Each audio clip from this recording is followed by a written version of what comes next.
After all the curveballs that 2020 threw at us, you might be thinking that some work-from-home tax breaks could be a silver lining to a tough year. Unfortunately, you probably shouldn't count on it. If you're a regular W-2 employee, the IRS doesn't really care how much you had to pay to turn your dining room table into your office desk, and it also doesn't care how much you had to shell out for decent Wi-Fi. As part of the 2017 tax reform legislation, deductions you could previously take for job-related expenses were suspended through 2025. So if your wages are paid through payroll and your employer withholds taxes, you can't claim much of the cost related to working from home. Independent contractors have more options.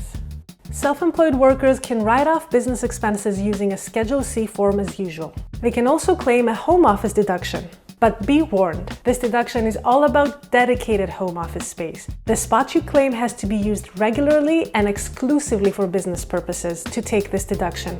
Kitchen tables typically don't count. If you've been working from home and your employer is in a different state, you might have to file taxes in 2 states this year. If your home state and your employer state have what's called a reciprocity agreement with each other, you're in the clear. These agreements allow you to pay tax where you live, not where you work, so you don't have to pay twice. But some states include so-called convenience provisions. These essentially mean you owe income taxes to the state where your employer is based, regardless of where you actually plunk down your laptop. If both your state and your employer's state decide you owe income taxes, you could end up being taxed twice. Given the complexities of this tax season, talking to a tax advisor is more important than ever. Make sure you do your homework, and if you can't figure it out by tax day, file for an extension to avoid any penalties.